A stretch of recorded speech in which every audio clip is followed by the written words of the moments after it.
তোমাদের পরবর্তীতে অনেকগুলো পরীক্ষা এখনো বাকি। সো আজকে আমরা মূলত ক্লাস 7 এর ইংলিশ কোশ্চেন নিয়ে আলোচনা করব। তোমরা দেখো তোমাদের কেমন কোশ্চেন আসবে।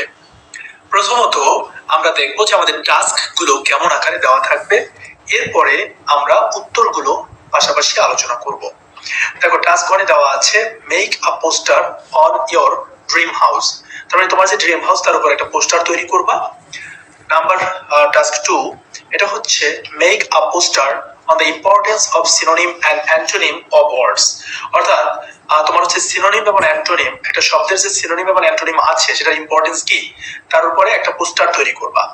Task 3 put correct prefix or root word, এটা মূলত হবে রুট ওয়ার্ড, হ্যাঁ এখানে টি হবে, রুট ওয়ার্ড অর সাফিক্সেস, অর্থাৎ তুমি এই যে শব্দগুলো দেওয়া আছে ধারাবাহিকভাবে বক্সে, এখান থেকে প্রিফিক্স গুলো একটা পার্টে লিখবা, রুট ওয়ার্ড একটা পার্টে লিখবা এবং সাফিক্স আর একটা পার্টে লিখবা।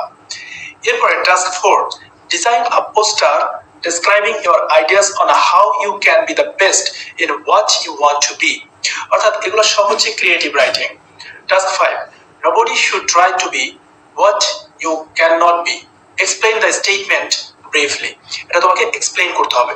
সো এখানে ম্যাক্সিমাম কাজই হচ্ছে কি, অর্থাৎ তোমার একক কাজ, অর্থাৎ সিঙ্গেল অ্যাক্টিভিটি। তো সেক্ষেত্রে আমরা এখন উত্তরগুলো দেখবো। এবার দেখো টাস্ক 1 এর উত্তর, অর্থাৎ তোমার ড্রিম হাউসটা কেমন হতে পারে সেটা লিখে তুমি এই যে মানে সুন্দর করে দুই পাশে এরকম ব্যাখ্যাগুলো এক্সপ্লেইন করে দিবা। এরপরে টাস্ক 2 এখানে বলা হয়েছে make a poster on the importance of synonym and antonym of words. তো এখানে সুন্দরভাবে উত্তরটা আমি সাজিয়ে দিয়েছি যে importance of synonyms and antonyms, কোন কোন ক্ষেত্রে সিনোনিম এবং অ্যান্টোনিমটা দরকার হয়, অর্থাৎ উত্তর সহকারে সুন্দরভাবে এখানে কিন্তু এক্সপ্লেইন করেছি।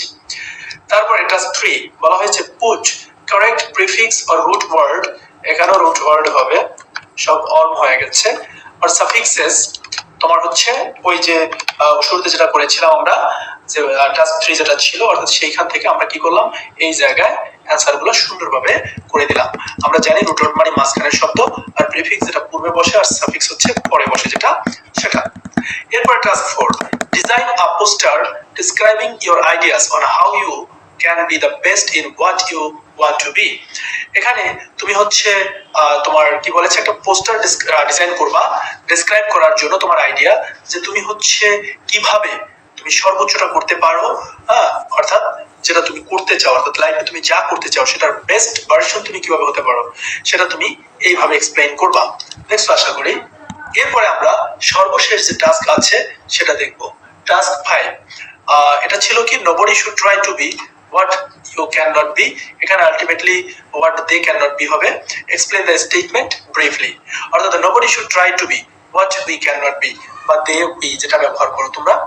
এখানে দেখো যে অর্থাৎ nobody should try, অর্থাৎ কারোর চেষ্টা করা উচিত না to be হতে what we cannot be, যা আমরা হতে পারবো না সেটা ট্রাই করা উচিত না, এটা দিয়ে তারপর হচ্ছে কেন সেটা সম্পর্কে আমরা এক্সপ্লেইন করবো।